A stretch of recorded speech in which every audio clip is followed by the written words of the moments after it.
All right, Ronnie McCarty coming home third here tonight at Lonesome Pine Raceway. About said Kingsport Speedway. I'm so used to seeing you up there. But anyways, man, looked like you had a great race out there. You and Ryan Stiltner maybe had some problems in the past, but looked like you guys raced each other clean, and you came away with a third place finish tonight. Well, me and Ryan, you know, down at Kingsport, that whole deal, it was just hard racing, and then I think he thought it was intentional, which it wasn't at all.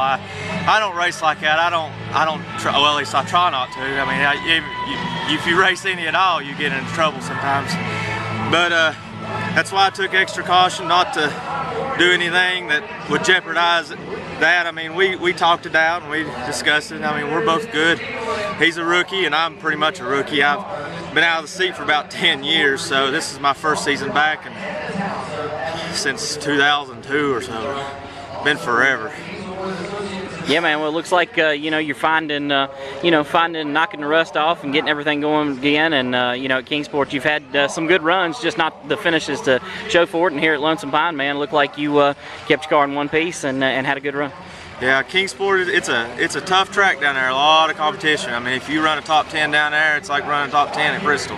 It's tough competition, and then some of that competition's come up here now, and along with me, and it's just, you got to have some good luck to run race cars, and we haven't had any really this year, but I think it's starting to turn around, hopefully.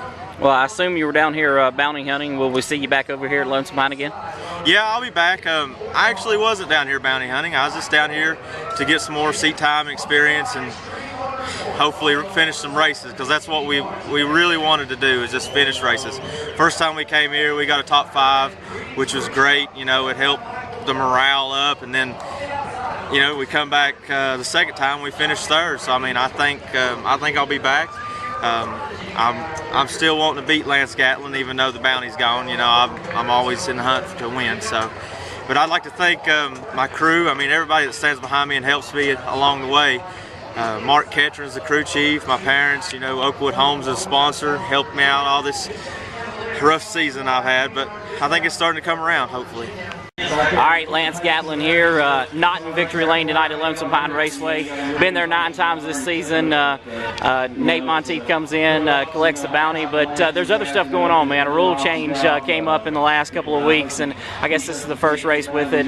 Take us through all that. Yeah, pretty much the rule change got us tonight. You know, we've had a great car all season, won 9 races in a row. Couldn't ask for a better season. And I knew, you know, all streaks come to an end, but I hate that it went this way. The track made a rule change at the end of the last race that we ran, and it had to do with making the Chevrolet able to run a 500 carburetor, which gives them another 40 horsepower. I run a Ford Crate. I have to run a 500 carburetor on it. If I want to run my build, I have to run a 350 on it. So, you know, I think all they wanted was a rule change so I could get beat, and obviously that happened tonight. But we're big picture racing. You know, we're trying to get the ASA national points and also win the track points. So good night for points wise. I just hate that we got beat over unfair circumstances, but don't want to take anything away from Nate. He's a good driver, he had a fast car, but I hate it had to go that way. Well, Nate was obviously strong, but you feel like, you know, without the rule change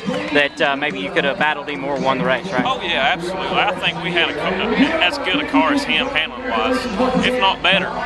We just, I mean, straightaways, you can't make up straightaways here. They're long straightaways, and man, he was just coasting through the corners and just gassing it up down the straightaway, and that's tough to overcome.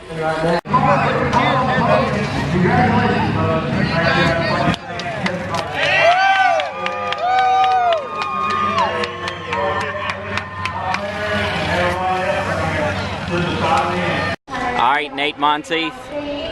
Yep, we're in victory lane again. About every time I interview you, man, we're in victory lane 10 times already, or 11 technically, I guess, at Kingsport Speedway. One time over here, man, you pretty much thumped them. Every restart you took off. Tell us about your race, man. Yeah, it's just an awesome piece, man. You know, we come over here with the setup that we had never tried before, something WD wanted to try, just crazy off the whim, you know, deal. So you know, I trust everything Wade Day, you know, with what he puts into this car. These guys, you know, they put a huge effort in it. So we rolled out there with something that was a pretty dominant piece. You know, we just want to come over here and give Lance a battle and collect us a little bounty money for that too. But you know, it's just awesome. You know, it proves we can spread out a little bit out of Kingsport and win races too. You know, we're not just a one-track hero like some like to think. But you know, you ain't seen the last of us. You know, we're gonna be Southern National and some other places chasing this NASCAR deal, and you know, I expect to be the same place. But appreciate y'all coming over to cover it, and hope you keep continue video in victory lane.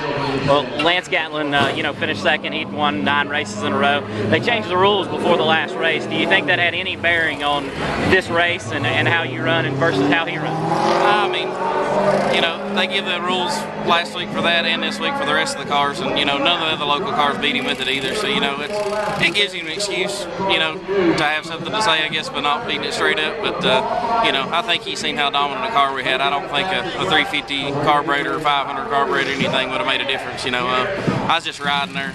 You know, I didn't want to make too bad of a show out of it to begin with, but you know, if that's what he wants to think and giving him a little excuse, that's fine. But you know, we could have done it with any carburetor.